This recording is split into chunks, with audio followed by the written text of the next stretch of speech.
हाय, welcome back. आज अपन वापस से देख रहे हैं 2024 के जेई के क्वेश्चंस। आज का टॉपिक है सीक्वेंस एंड सीरीज। ठीक है, पहला क्वेश्चन देख रहे हैं, ये अपना 31 जैन शिफ्ट 2 में आया था। क्या गिवन है कि second, 8 and 44th term AP के आपस में ये थर्ड 3 टर्म से शुरू के जीपी के, और अपन का जो एपी का फर्स्ट टर्म है जो कि ए होता है उसकी वैल्यू 1 गिवन है। तो बताना कि सम ऑफ फर्स्ट 20 टर्म्स क्या है। तो अपन को पता है फर्स्ट 20 टर्म्स का फॉर्मूला, सम निकालने के लिए फॉर्मूला होता है। ठीक है, अब अपन को ए और डी की वैल्यूज बेसिकली फाइंड करनी है। तो क्या बोला है, सेकंड, 8th एंड 44th, क्योंकि अपना ए 1 है तो अपन डायरेक्ट 1 को सब्स्टिट्यूट करते हुए चलता है। तो सेकंड टर्म होगा अपना 1 प्लस डी, 8th टर्म होगा 1 plus 7 D, and 44th term होगा 1 प्लस 43 डी। अब ये आपस में जीपी में है, तो अपन को पता है जब 3 टर्म्स जीपी में होता है तो ये रिलेशन होता है B square equal to A times C. तो अपन उसको यहाँ पे यूज करते हैं। तो अगर 1 प्लस डी को ए मान लेता हूँ, 1 प्लस 7 डी को बी मान लेता हूँ, 1 प्लस 43 डी को सी मान लेता हूँ।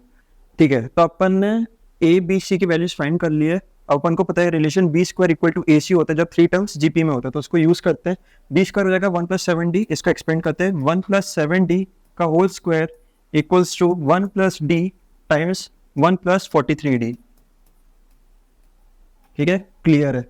इसका एक्सपेंड करते हैं, ये बन जाएगा 1 plus 49 D square plus 14 D. यहां से एक्सपेंड करेंगे तो ये बनेगा 1 plus 43 D plus D plus 43 D square. Right, simplify करते इक्वेशन को, 1 से 1 कट जाएगा, 49 D square minus 43 D square, 6 D square आ जाएगा, और यहाँ बन जाएगा 43 डी प्लस डी मतलब 44 डी, और 44 डी माइनस 14 मतलब 30 डी। ठीक है, तो इससे आपको पता है डी की वैल्यू या तो 0 हो सकती है या तो 5 हो सकता है। लेकिन अपन को बोला क्योंकि ये एपी है तो एपी में कभी डी की वैल्यू 0 नहीं हो सकती, तो अपन ने फाइंड कर लिया डी की वैल्यू 5 है। अपन को पता चल गया ए इक्वल टू 1 है जो कि गिवन था क्वेश्चन में, यहाँ लिखा था first term of the AP is 1, और डी की वैल्यू अपन ने फाइंड कर लिया 5। अब अपन को सिंपल S20 के फॉर्मूले में वैल्यूज को सब्सटीट्यूट करना है। S20 क्या होगा अपना, n/2 times 2a plus n minus 1 d। ठीक है, n/2 मतलब 20/2 10 हो जाएगा। 2a, a की वैल्यू 1 है तो 2 प्लस n की वैल्यू 20 है तो 20 माइनस 1 19 टाइम्स d क्या है आपका 5। 19 टाइम्स 5 कैलकुलेट कर लेते हैं, 95 होता है। ठीक है, तो ये होगा आपका 10 टाइम्स 2 प्लस 95, ये होगा 95 प्लस 2 97, 97 टाइम्स 10 970।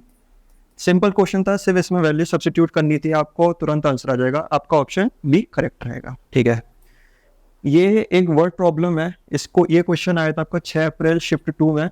इसको आराम से पढ़िए, बहुत ईजी क्वेश्चन है। क्या बोला है कि अ सॉफ्टवेयर कंपनी है, ठीक है, उसके पास m नंबर ऑफ कंप्यूटर्स हैं।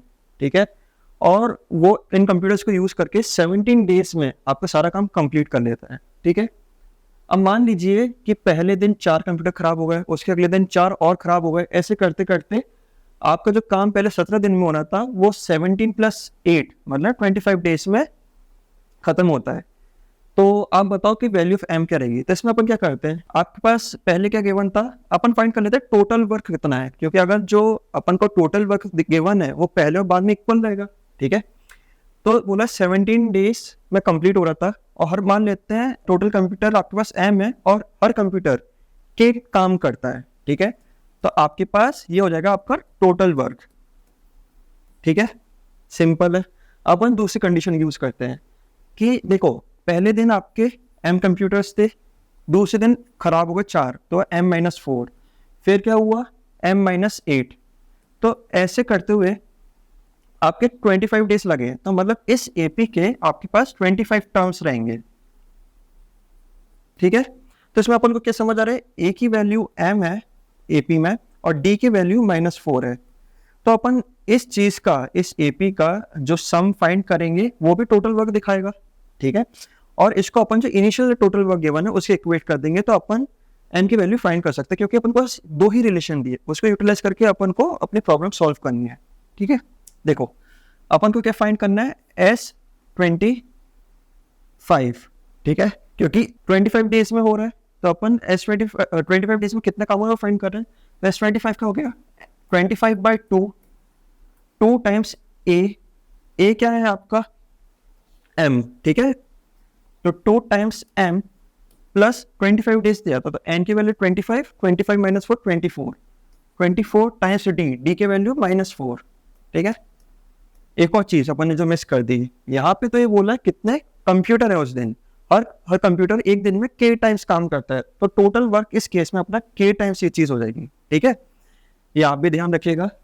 तो ये S25 ये जो भी आया आपका एक्सप्रेशन, इसको अगर मैं k कर दूंगा तो ये बता देगा 25 डेज में कितना काम हुआ है। अब अपन इसको इक्वेट कर देते हैं इनिशियल वर्क गिवन के, तो पहले था 17 mk equal to 25/2 times 2m plus 24 times -4k।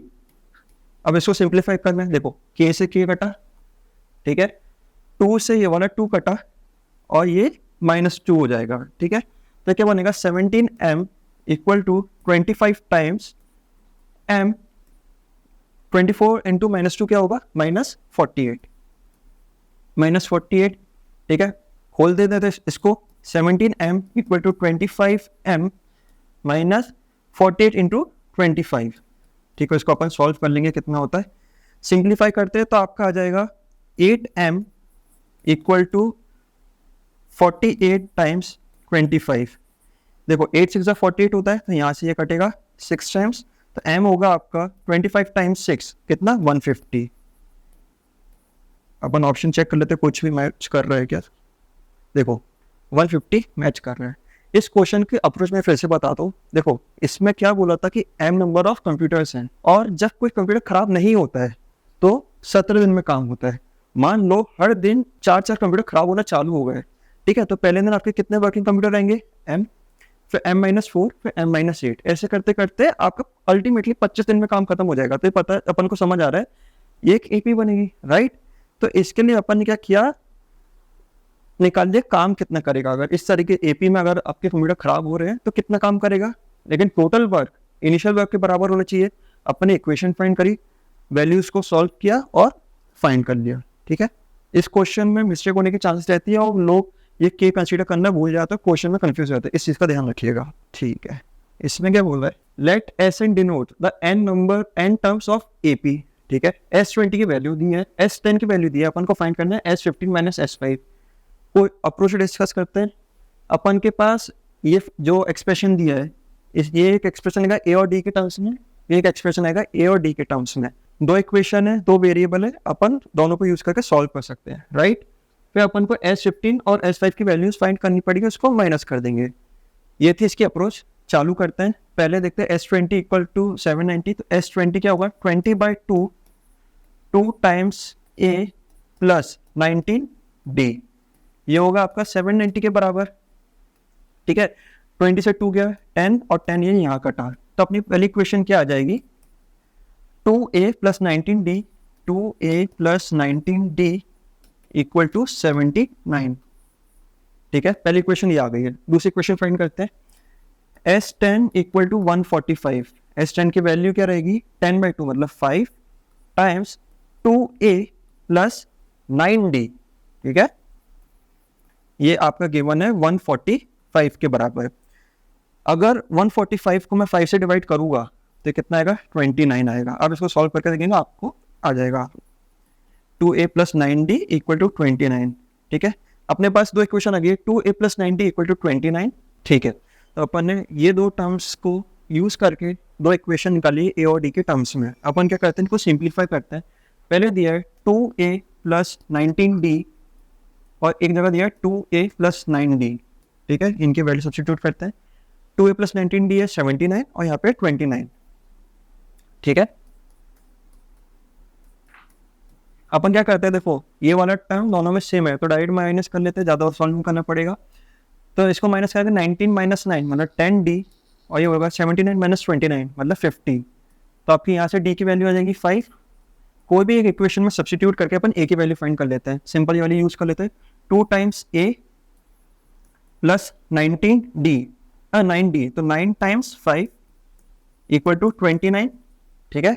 2A plus 45 equal to 29 2a equal to -16 और a की वैल्यू आ गई आपकी -8। ठीक है, अपन को इतना पता चल गया, a की वैल्यू आ गई -8 और d की वैल्यू आ गई 5। अब अपन से क्या पूछा है वो देखते हैं। अपन को पूछा है S15 माइनस S5 निकालना है। अब इसमें अगर आप डायरेक्ट वैल्यू सब्स्टिट्यूट कर दोगे तो हो सकता है थोड़ा ज़्यादा लंबा फंस जाए, इसलिए आप जैसे मैं सिंप्लीफाई करूँ वैसे करने की कोशिश करिए। देखो S15 माइनस S5, ठीक है, S15 क्या होगा 15/2 2a प्लस 14d, ठीक है। S5 क्या होगा -5/2 2a प्लस 4d। सिंपल। इसमें से क्या करता है 5/2 को कॉमन ले लेते हैं, तो यहाँ पे 5/2 जब कॉमन ले लेंगे तो यहाँ पे अंदर पूरा 3 से मल्टीप्लाई हो जाएगा, तो ये होगा 6a plus 14 times 3d minus 2a minus 4d।